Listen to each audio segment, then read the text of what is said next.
Hi folks, this is Vicki from patternprincess.com. Thank you so much for watching. Isn't this pretty, these colors on this yarn here? It's a very simple pattern to do. This is, it's just a table topper, and this table topper uses 2 skeins of yarn. It's Lion Brand Landscapes, and it's called Tropics.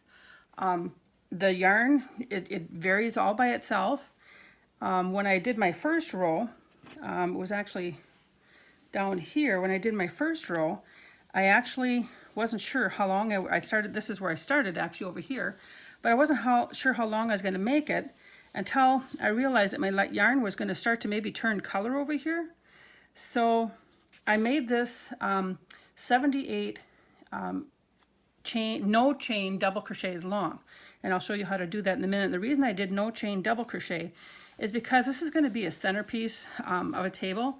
I wanted to make sure that this one side looked the same as the other side for the beginning stitches. So you know how when you end your crochet, it has the very nice crochet stitches at the top? Well, sometimes when you start a crochet section and you do the chain and then you put your stitches in it, that there can be a gap. There can be a little gap on the beginning chain, and it can kind of pull out, and it just does not look as finished as the ending row.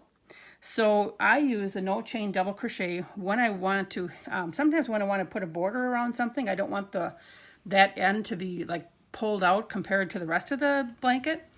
And in this case, I wanted to do the no chain double crochet just because I want both the beginning, and I know it's a little bit dark yarn and it's hard to see, but I wanted both the beginning and the end of the rows to look the same. Also, another technique I used on the edge here, I also did a chainless standing double crochet. Look at how nice and straight that edge is. So again, when I have this, you know, on the table, I want this to look nice. People are going to be sitting here staring at this if they're playing cards or sitting and having coffee. So I wanted it to look nice. I wanted the stitches to be even.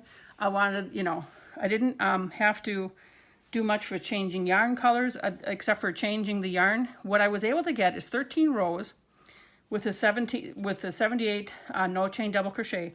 I did 13 full rows with 1 skein, and then I got a half a row. And I think that here is where I switched yarn. And I didn't want to pull it all out because I really wanted to keep this teal color that was in here. So I ended up changing color in the middle of this row. I normally would have liked to have gone to the end and then changed color, but I thought it would mesh nice here because we had this orange color up here, and I thought it would blend in well, and I do think it blends in well here. So again, I did switch here, but I did have 13 full rows out of each skein and then a partial row out of each skein. So that's how this worked out. But I'm going to show you, I'll have the written directions, of course, on my website, but I wanted to quick show you, especially if you're a beginner, exactly how to do this. I'm just going to do a little swatch, but I want to show you how to do the no chain double crochet, and then also how I did the edges, and it's just a double crochet that I used. I used a size K hook, this big one right here, because I also wanted to have a little bit of a loose feel to it, a little bit of a nice loose flow. And I'm just thinking, double crochet across. Yes, I think that's all I had to tell you. So I'm going to put get my slip stitch going here. Now that's on my hook. So you're going to chain 4. 1, 2, 3, 4. And what that really counts as is a single crochet and a double crochet. So when you do this no chain double crochet that I'm going to do, it's really like having a single crochet row and a double crochet row right away. So I yarn over, I insert my hook into that first chain, yarn over. Now we have 3 loops on the hook. I'm going to yarn over, come through the first loop, that's my single crochet, yarn over, come through 2 loops, yarn over through 2 loops, yarn over, insert now my hook into the bottom 2 loops, which is that beginning single crochet, yarn over, bring it through, got those 3 loops on my hook, yarn over, come through 1 loop, yarn over, 2 loops, yarn over, 3 loops. I'm going to do it again. Yarn over. I'll do it a few more times here so that I can have a big enough swatch so you can see what I'm doing. Bring the loop through, yarn over, come through 1 loop, yarn over, come through 2 loops, yarn over, 2 loops, yarn over, put your hook in those bottom 2 loops. Sometimes it's a little hard to get in, but it'll come. So yarn over. Now you got your 3 loops again. Bring it through the first loop, yarn over second 2 loops, yarn over last 2 loops, yarn over. I'm going to do a few more here. There we go.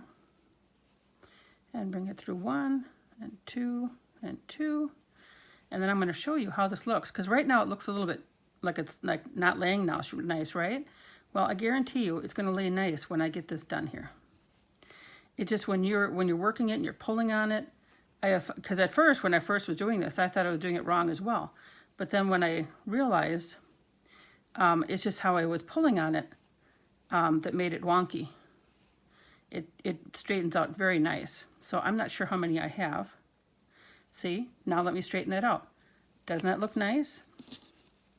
So I have 1, 2, 3, 4, 5, 6, 7, 8, 9. I have 9 no chain double crochet. So your first row, if you did 70, I did 78, so I went back and forth, you know, I went and did 78 of these. And this pattern here, because it's just double crochet, and because I'm using this method, there is no need, if you didn't want to use this method, you could do a chain of 78 plus 3, because then you would start in the 4th chain from the hook and then do your double crochets back. And then that would give you 78, the same count that I have. So I'm going to turn it, but because I'm doing this, there's no need to count, and there's no special stitches except for the double crochet, so you can make it wider or smaller by 1 stitch. So normally when you would go and start your next row with a double crochet, you would chain 3, 1, 2, 3. And if you didn't want to do the chainless standing double crochet, you could do this way too. It's okay. If you're a real beginner, this is how you may want to do it. So, and then you would yarn over, and then in the next stitch you would do your double crochet and bring it through 2 loops and 2 loops, and then you would continue on. But when you do it that way, a lot of times at first, where you just do your first chain, see how it's a little bit bigger gap right there? And that's okay, but I wanted to make sure that I could try and get that as close to looking like a regular double crochet as possible. So let me take this out. And here's a nice little method. Now, it does take some practice. I'm going to tell you to do it, because I may try and do it for you here and it may untangle, but I'll show you what can happen. So you bring your loop up to about the height that a double crochet would be. See that? So I made that a little bit bigger. And of course, remember, if you pull with your finger, you can make it bigger or smaller. So I made it a little bit bigger. Now I'm going to put my finger on this loop, and don't take it off till you're done with a stitch. Because if you do, okay, let's say right now I take it off. All I have is a twisted loop, and that's not what we want. So I'm going to put my yarn hook back in, put my finger on there, go around, and then I'm going to insert that hook right in the first 2 loops there, the very first 2 loops. Okay, yarn over, bring it back through. I'm still holding that loop. Sometimes it gets kind of hard. I should have used a smaller hook for this.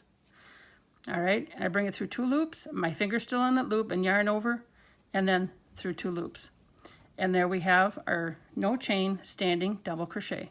And then I'm going to go on and I'm going to do a couple double crochets here. And then you can see how it looks.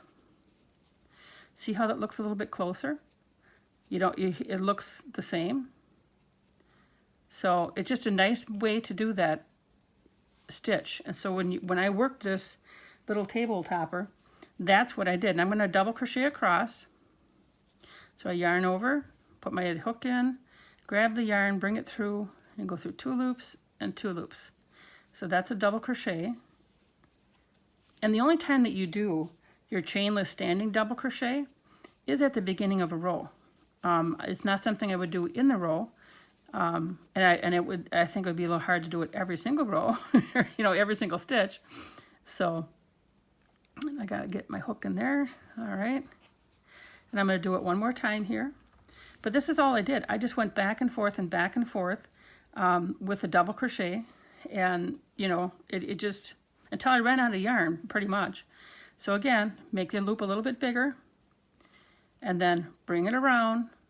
Go through the first 2 loops. Yarn over. Keep holding that loop. Yarn over. Bring it through 2 loops. And then the last 2 loops. And you got the next chainless standing double crochet done. And you just continue right on. And this, along paired with a pretty yarn like that, this is just a simple beginner table topper. It's a nice way to learn how to practice your stitches. It's a nice way to learn how to get even stitches. So don't be afraid to give this one a try. I had to stick my hook in the last stitch there. So, see how nice that looks? See how even it looks? And then just those little bitty nuances will make your work look very pretty. And so here's my edges. See my edges? And then my other part where I did my no chain double crochet, that looks really nice too. No big gaps. So I will have the written pattern on my website. Please make sure you come and check it out. And I hope you have a wonderful day. Please remember to like, share, and subscribe. Thank you so much for watching.